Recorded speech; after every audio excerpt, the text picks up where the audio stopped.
के नेता मेरे गुरु अरविंद केजरीवाल जी का धन्यवाद करना चाहती हूँ, जिन्होंने मुझे इतनी बड़ी जिम्मेदारी दी और इस जिम्मेदारी के लिए मुझ पर भरोसा किया।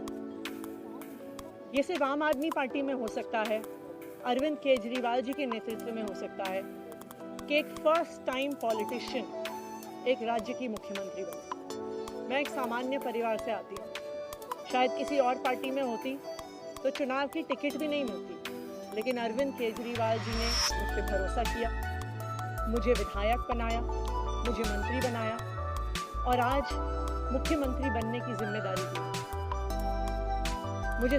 मैं खुश हूँ कि अरविंद केजरीवाल जी ने मुझ पर इतना भरोसा किया, लेकिन जितना सुख आज मेरे मन में है, आज उससे बहुत ज़्यादा दुख भी मेरे मन में है। दुख इसलिए कि दिल्ली के लोकप्रिय मुख्यमंत्री मेरे बड़े भाई अरविंद केजरीवाल जी आज इस्तीफा दे रहे हैं। मैं आज ये ज़रूर कहना चाहती हूँ आम आदमी पार्टी के सभी विधायकों की तरफ से, दिल्ली की 2 करोड़ जनता की तरफ से, कि दिल्ली का एक ही मुख्यमंत्री है और उस मुख्यमंत्री का नाम अरविंद केजरीवाल है।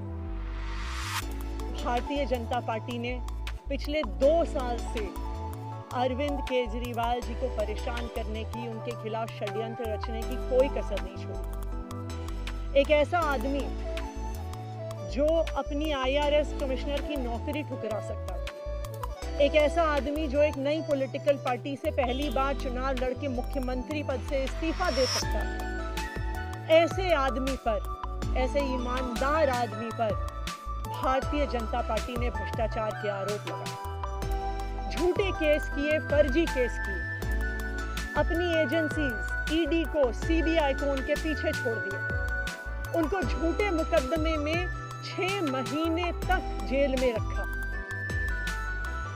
आखिरकार सुप्रीम कोर्ट ने उन्हें जमानत दी और सुप्रीम कोर्ट ने सिर्फ उनको जमानत नहीं दी, सुप्रीम कोर्ट ने केंद्र सरकार के मुंह पे तमाचा मारा, उनकी एजेंसीज के मुंह पे तमाचा मारा। उन्हें कहा कि इनकी एजेंसीज, केंद्र सरकार की एजेंसीज एक पिंजरे में कैद तोते की तरह हैं और अरविंद केजरीवाल जी की गिरफ्तारी गलत थी। अगर अरविंद केजरीवाल जी की जगह कोई और मुख्यमंत्री होता, कोई और नेता होता, तो वो 2 मिनट नहीं सोचता मुख्यमंत्री की कुर्सी पे बैठने के बारे में। लेकिन अरविंद केजरीवाल जी ने वो किया जो आज तक इस देश का इतिहास तो छोड़िए, शायद दुनिया के इतिहास में किसी नेता ने ना किया हो। उन्होंने कहा कि मेरे लिए सिर्फ सुप्रीम कोर्ट का फैसला काफ़ी नहीं है, मैं जनता की अदालत में जाऊंगा। जब दिल्ली की जनता मुझे कहेगी कि हम तुम्हें मुख्यमंत्री के रूप में देखना चाहते हैं, जब दिल्ली की जनता कहेगी कि तुम ईमानदार हो, तब मैं मुख्यमंत्री की कुर्सी पे बैठूंगा। मुझे नहीं लगता कि हमें लोकतंत्र के इतिहास में ऐसा कोई त्याग का उदाहरण मिलेगा जो आज अरविंद केजरीवाल जी ने देश के सामने रखा है। दिल्ली भर में लोग बहुत दुखी हैं अरविंद केजरीवाल जी के इस्तीफे से। कल शाम मुझे एक बुजुर्ग महिला मिली, जब उन्हें खबर मिली थी कि अरविंद केजरीवाल जी ने इस्तीफा दे दिया है, वो रोने लग गई। उन्होंने कहा कि वो मेरे बेटे की तरह हैं, उसको इतना परेशान किया है, उसको इतना परेशान किया, उस पर झूठे केस लगाए। और उन बुजुर्ग महिला ने कहा कि मैं घर घर जाऊंगी, मैं घर घर जाके लोगों को कहूंगी कि मुझे अपने बेटे को ही मुख्यमंत्री बनाना है। तो आज सभी दिल्ली वाले ये प्रण ले रहे हैं, सभी दिल्ली वाले इतने गुस्सा हैं, भारतीय जनता पार्टी के षड्यंत्र से नाराज हैं और अपने बेटे, अपने भाई अरविंद केजरीवाल जी को फिर से दिल्ली का मुख्यमंत्री देखना चाहते हैं। क्यों देखना चाहते हैं दिल्ली वाले अरविंद केजरीवाल जी को फिर से मुख्यमंत्री? क्योंकि उन्हें पता है कि अरविंद केजरीवाल ही ऐसे ईमानदार मुख्यमंत्री हैं जिनकी वजह से उन्हें फ्री बिजली मिली है। उन्हें पता है कि अगर अरविंद केजरीवाल जैसे ईमानदार व्यक्ति मुख्यमंत्री नहीं रहे तो उनको फ्री बिजली मिलनी बंद हो जाएगी। उन्हें पता है कि अरविंद केजरीवाल जैसे ईमानदार व्यक्ति अगर मुख्यमंत्री नहीं रहे तो उनके बच्चों के सरकारी स्कूल बदहाल हो जाएंगे। उनको पता है कि अरविंद केजरीवाल जैसे ईमानदार व्यक्ति अगर मुख्यमंत्री नहीं रहे तो जो अस्पतालों में सरकारी अस्पतालों में अच्छा इलाज मिलता है, मुफ्त दवाइयाँ मिलती हैं, वो बंद हो जाएंगी। उन्हें पता है कि अगर अरविंद केजरीवाल जी मुख्यमंत्री नहीं रहे तो मोहल्ला क्लिनिक बंद हो जाएगी। अरविंद केजरीवाल मुख्यमंत्री नहीं रहे तो दिल्ली में महिलाओं की फ्री बस यात्रा बंद हो जाएगी, बुजुर्गों की तीर्थ यात्रा बंद हो जाएगी। क्योंकि उन्होंने देखा है कि भारतीय जनता पार्टी की 22 राज्यों में सरकार है, किसी एक राज्य में भी वो फ्री बिजली, अच्छे स्कूल, अच्छे अस्पताल, मोहल्ला क्लिनिक, फ्री बस यात्रा नहीं दे पाते हैं। और एक ईमानदार अरविंद केजरीवाल है जो दिल्ली के लोगों को इतना कुछ देता है।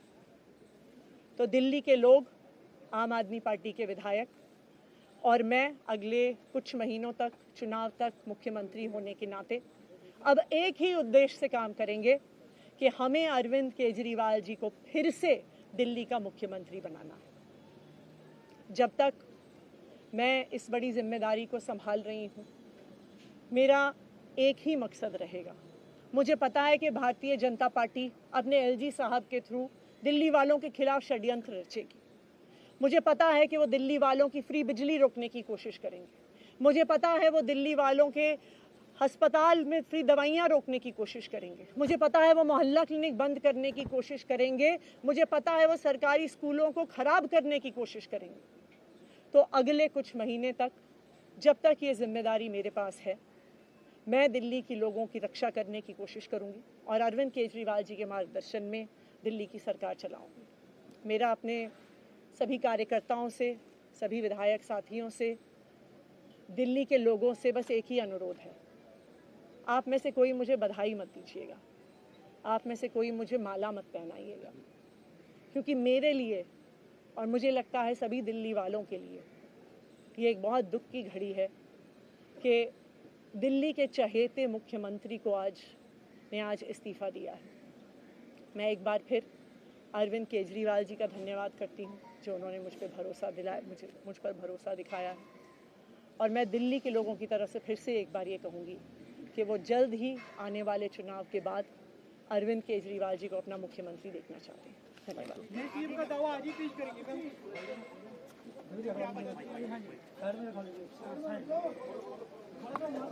जब